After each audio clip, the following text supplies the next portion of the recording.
Bonjour à tous. Merci de me recevoir à nouveau cette année. Je suis ici pour vous parler d'une nouvelle méthode de débruitage qu'on a développée et qui permet de mieux distinguer le bruit de l'information dans les nuages de points 3D. Je suis certaine que vous avez déjà constaté un moment ou un autre du bruit dans vos nuages de points. Évidemment, il y a plusieurs sources de bruit.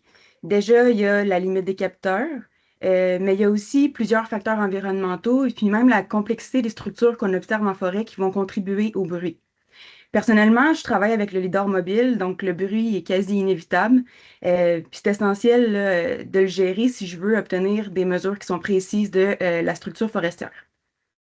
Présentement, il existe plusieurs méthodes pour supprimer le bruit des nuages de points, mais la plupart de ces méthodes-là, ils supposent que le bruit il suit une distribution normale dans le nuage de points, alors que ce n'est pas nécessairement le cas. Que ce soit le type de capteur qui est utilisé, les conditions environnementales, la densité de végétation ou même la manière d'acquérir les données, tout ça, ça peut induire une distribution non normale du bruit dans un nuage de points. Nécessairement, le fait que les méthodes actuelles ne tiennent pas compte de ces complexités-là, ça amène un risque d'introduire des biais, puis même d'entraîner une perte d'informations importante. C'est encore plus problématique dans les zones où on trouve des tiges de petit diamètre.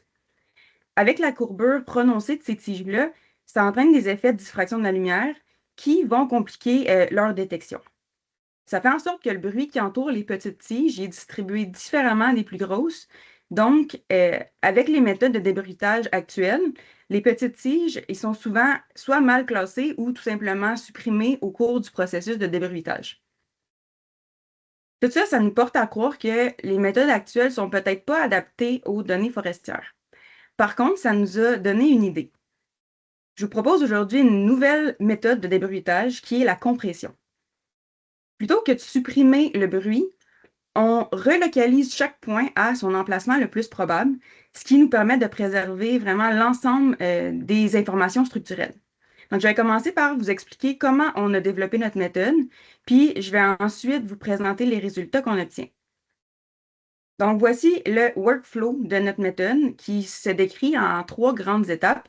Inquiétez-vous pas, on va décortiquer tout ça ensemble. La première étape du processus de compression, c'est la squelettisation.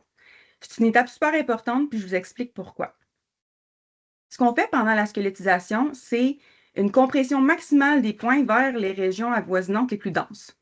Donc, plus précisément, pour chaque point du nuage, on crée un clone, qui serait ici le I', et ce sont ces clones-là qui vont former le squelette. Ensuite, on évalue la distance euclidienne entre le point et son clone. Au final, la squelettisation, ça nous indique deux choses. Premièrement, ça nous donne la distance maximale du déplacement pour le point I, mais ça nous donne aussi la direction dans laquelle ce point-là doit être déplacé pendant la compression. Par contre, ça ne nous indique pas dans quelle mesure le point doit être déplacé. On ne veut pas nécessairement compresser tous les points au maximum, donc on a besoin d'une équation qui nous permet de déterminer jusqu'où le point il va devoir être déplacé le long de ce vecteur-là. Donc, de manière empirique, on a trouvé une équation polynomiale qui s'adapte à la majorité, pour ne pas dire toutes les bases de données. Et ça nous permet de calculer le déplacement de chaque point en fonction de sa distance au squelette. Comme dans toutes les méthodes de débruitage, notre équation de compression, elle utilise des paramètres. Puis évidemment, il y a une panoplie de combinaisons possibles de paramètres. Donc, c'est important de s'assurer d'avoir les bonnes valeurs de paramètres qui sont adaptées à nos données.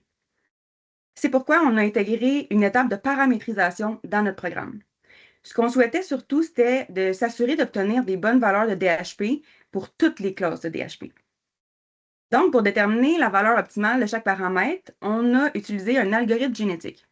L'algorithme, il va évaluer la performance des différentes combinaisons sur la précision des DHP en comparant les valeurs qui sont dérivées du lidar avec des mesures qu'on a prises sur le terrain.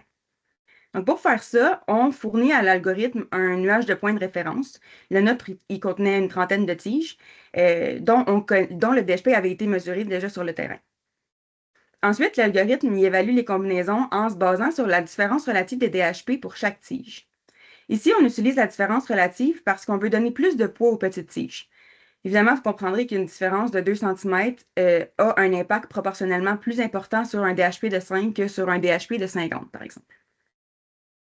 On pourrait sans doute optimiser les paramètres avec moins de tiges ou même utiliser des valeurs de paramètres par défaut, mais on recommande quand même d'utiliser entre 15 et 30 tiges parce que la distribution du bruit, elle peut vraiment varier d'un scan à l'autre, selon, entre autres, la précision du lidar qu'on utilise, même l'occlusion ou d'autres conditions environnementales.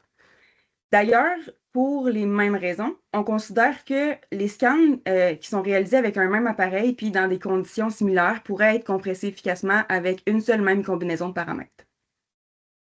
Maintenant qu'on a optimisé nos paramètres, on peut passer à l'étape de compression du nuage de points.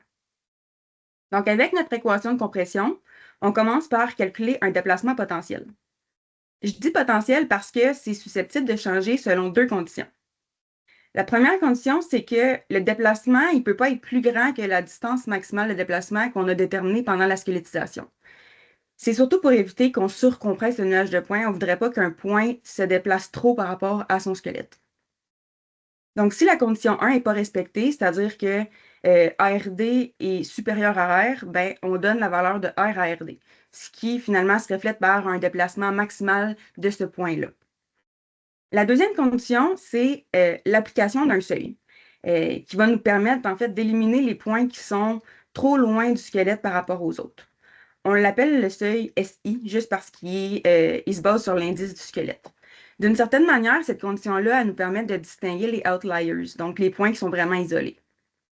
De la même manière que les paramètres de compression, le seuil de déplacement est optimisé à l'étape de la paramétrisation. Donc, en appliquant le seuil, les points qui ont une valeur de déplacement supérieure au seuil, ils vont simplement être retirés du nuage de points, donc ça nous permet d'éliminer les outliers. Alors que les autres points, eux, vont être finalement relocalisés en fonction de leur valeur de ARD finale. Donc, si je résume tout ça, on a un nuage de points initial qu'on veut compresser.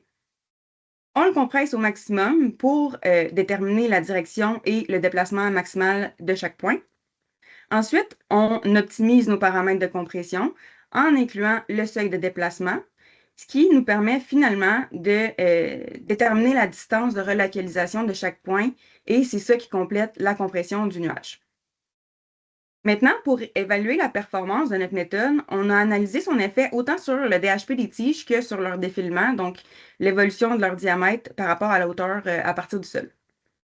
Évidemment, on l'a comparé au nuage non traité, mais on l'a aussi comparé à une méthode de débruitage qui est quand même assez utilisée dans le domaine, qui est le filtre SOR. D'ailleurs, sachez que les paramètres du SOR ont été optimisés de la même manière que les paramètres de compression, donc de manière à minimiser l'erreur relative sur le DHP. Vous voyez ici les résultats du nuage non traité, c'est-à-dire nos 30 tiges de référence. Le graphique du haut, il montre la relation entre le DHP dérivé du lidar et le vrai DHP, donc la mesure terrain. Et les deux autres graphiques présentent d'abord l'erreur absolue, puis l'erreur relative sur le vrai DHP de chaque tige. Comme vous pouvez voir, j'ai ajouté des droites en vert sur tous les graphiques.